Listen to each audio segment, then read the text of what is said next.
Let's say I make $1 million a year, right? My goal is to get rid of $930,000 of it. Why? So that I could be in a 12% tax bracket, because I understand that it's a net worth game, not how much money you make. I don't want to be in a top tax bracket. I want to make a little bit over $70,000 a year on paper, right? So my goal is this. This is my goal. My goal is to increase my net worth and reduce the amount of money that I have to pay in taxes. This is a life lesson for y'all, all right? I know that they're not teaching y'all this in school. Let me break it down for you, big dog. You make $1 million a year. You can extrapolate that out to 2 million, 3 million, 5 million, 20. Let's say you make $1 million a year, just to use a round number. Your goal is to get rid of $930,000 of it. How do you do that? You then invest in things. The government incentivizes business owners, real estate holders, etc., to invest in themselves. Well, why would I do that? Because what it does is it reduces the amount of money I have to pay in taxes, because I can write that off as a business expense, right? The cars that I need to use, the flights that I have to take is in order to be able to, help my business, to do research, to go and look at prospects, opportunities, right? Research and development, investing in cameras, whatever it is that I'm doing, it's a business expense. I can write that off. What it does is it increases my net worth, because it allows for me to make more money, and it allows for me to invest in assets that's going to appreciate over time. So if I pay for this real estate, right? The goal in real estate is not to make money from real estate. The goal in real estate is to get rid of the money and be able to park it somewhere where I know that it's going to continue to increase over time as far as increasing my net worth. So I want to get rid of $930,000 in order to make sure that I put it into something that's going to increase in value. I can write that off as a business expense. It's still my asset. It increases in value over time, and I pay less than 12% taxes on $70,000. I made $1 million, but I paid less in taxes than you if you made $100,000 a year. Yeah. We on the serious tip, man. Because y'all been bullets. But anyway, we're going from the block to the clock. And from the clock to the stocks. We market, trade. Zero. Pop my shit, yeah, I'm pop my shit. Nigga been having, you ain't got it like this. Young nigga be hating, you ain't got it like this. Pop my shit, pop my shit. 2009 on key, yeah, I just flooded my collar, my wrist. It's your boy, Drapacino, and you are now market traffic. Yeah.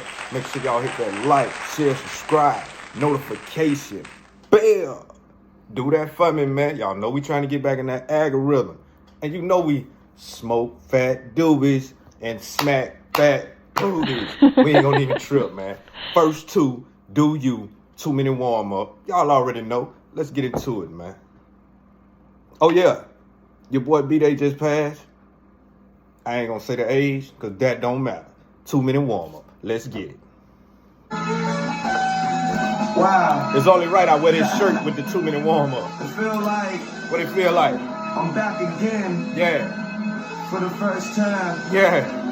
That make any sense? Let go. Sled drum. The good weed's lit. Let's go. I got a couple sweets. First two, do you?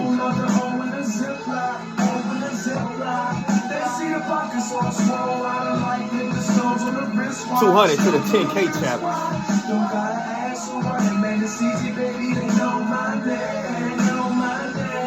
First two, do you?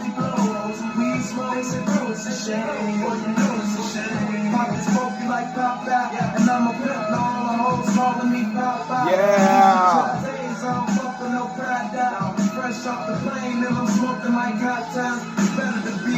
First two, do you?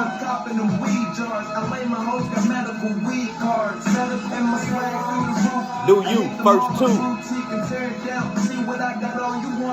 Yeah. We gonna get this money. First two, do you?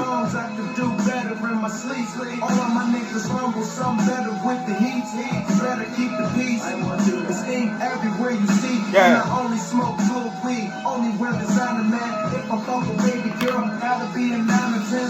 Raise the vibration. Get your frequency right, man. We're gonna talk about this money. But first, vibe with me. They know my name. They say it's a shame, it's a shame. First two, do you?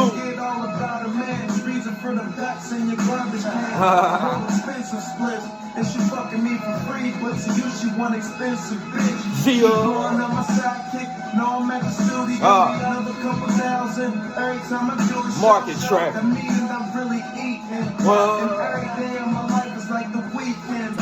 One of the reasons why I love real estate, there's nothing else that gives you better tax breaks than real estate. The reason I love stocks is because the equity can grow so fast, but I'm gonna do stocks and real estate because I know I'm gonna get the breaks. Nobody get more tax breaks than somebody that own land. Here's where the game changer. Right. Once I put the cow on it, it put me in a whole nother level. That's what happened with Ross. We was talking to Ross because I said, bro, you gotta put something on this land. He an action taker. Everybody laughing. He went did it. Paid 152 of that house. He probably paid $350,000 a year in taxes. Now it could probably be like $1,000 in taxes because he got livestock. That's part of the rules that people don't know that you got to study. And the same thing I would tell people is, you have kids, you can put your kids on salary. $12,000 a year. My daughter, easy. That's changing the game. My daughter's 6, 7 years old, and she's 6 figures in, but not in a bank account. We got a custodial account for her. She been investing in the stock market. So instead of me getting birthday gifts, well, here go $1,000. Here go $2,000. I'll take it a step further. Let's say you have an older kid, you pay him a salary, and then you make your kid pay their own tuition, their own car, because the kids could write it off, and then you can write your kids off. That's financial literacy at its best, right there. Not 100,000, right? I believe, honestly, about 20% of that 20,000 need to be on layaway for business and just emergency savings. Period. You need to have emergency savings. Period. And some capital to make quick on the spot investments. Just straight up some money you can get a hold of, just on the side. So now we got 80,000 to go. I believe, especially if you're gonna, let's say you're gonna invest that whole 100K.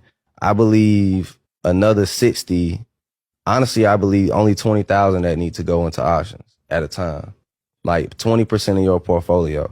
A lot of that needs to go long term, and a lot of that needs to go long term into the safest bet is dividend stocks that I always tell people. Dividends is the safest long term bet. Of course, ETFs on a dip though. I always tell people buy when extreme catastrophe happens. Meaning no matter what, whenever there's a lot of fear, especially when this is when you know to buy. So I've seen the last 4 dips, right? And I noticed all of them had something in common. Whenever it's at the lowest is when they talk the most trash on the news. Oh, we about to have a recession. We about to have it. Then it shoots up. So even with COVID, right? During COVID, that's when it's like, in my opinion, it's all market manipulation. But I always tell people, buy the extreme dip. 2 days ago, like they send an email every single month, my daughter got a dividend from just PSEC, just this one stock, that month of $80. Damn. 80 times 12, if we round that up, that's $1,000 in a year. Damn. She's 2.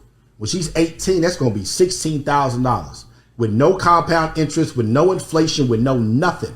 And if we don't add any more money, she will get $16,000 just from that one stock's dividends. What could I have done with $16,000 when I was 18? That was my tuition at IU my first year. And that's just her one stock, not her Apple and her VO. No, my baby's going to be a millionaire. She got to worry about money. You know, so every single month on the 7th. Yeah, you hear him. He talking that talk. Generational wealth, for real, for real. What you gonna do? I'm giving you the game, man. OG, offering game. YouTube, market trapping. And my daughter. $400,000. Gave him $400,000 and said, hey, man, show me what you would do in the stock market. $400,000, just give him that. When I tell you that he gave me 10 times that money in 2 years and then has quadrupled it again, that money just sitting over there making money. In stocks? All his picks. In stocks? Every last one of them. What you gonna do, man? You just heard it. You ain't have to hear it from me, man. We market trapping. For real, for real. Steve told you. He told you the numbers. Keep playing crazy, man. It's a cold winter. You better be stacking that bread, man. We got about 17, 16 more weeks left in the year. What you gonna do? I'm gonna run it up. We market, trapping, One, investing, in my opinion, is for everybody. Now, investing is for what do you do with your money so it doesn't stay still. So first of all, you gotta go get money to invest. I don't think people should use investing to make money. They should use the money they make to invest so it doesn't sit still. All right, so that is why I use investing, and that is what investing should be for. And I think people have it backwards. They look at it as a get-rich-quick scheme instead of how can I leverage my money. All right, so people need to learn how to leverage their money instead of trying to flip their money.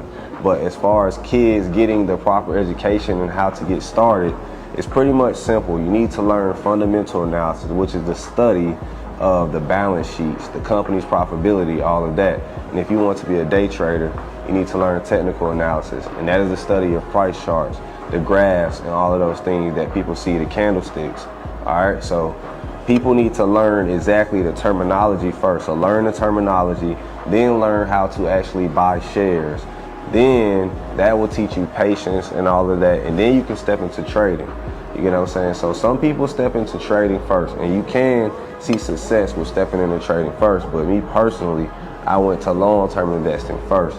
Learn some patience, learn what it takes to make money. That if you are 18 years old and you put $250 into the S&P 500 every month, okay, at the age of 60, you'll have $1.8 million if you never look at it again. At the age of 40, you'll have $860,000. Everybody doesn't have $250 to put away. You know, you don't need the next iPhone. We always talk about invest in stocks, not stuff, right? Everyone thinks, well, I need that. I need the next sneaker. I need the next phone. You don't need it. You cut back on Starbucks. Don't buy the iPhone 14. Go buy some Apple stock in the S&P 500, and you will create generational wealth. Yes. That wasn't your question, but I needed to say that because everybody thinks, you know, well, I can't be that person. But that's a fact, right? Cost averaging, is that what it's called? Where you can buy, right? You can put something in the market. Over time, markets go up. Somebody in there said that. Historically, every crash we've had over the last couple of generations have been a better buying opportunity than selling. Over the last 100 years, markets do go from bottom left to upper right. So from an investment point of view, how you doing?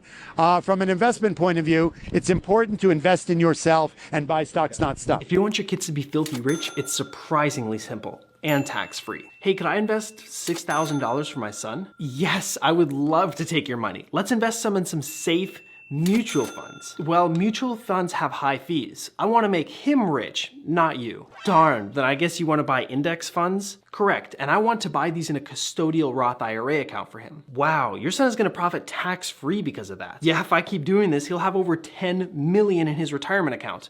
All tax-free. Follow to learn more. I tell you like the OG always told me. He say, hey, you better live every day like it's your last. Because one day, you gonna be right. Yeah.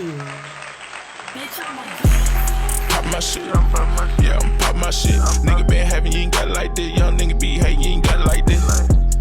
Pop my shit. Pop my shit. 2009 on key. Yeah, I just flooded my collar, my wrist.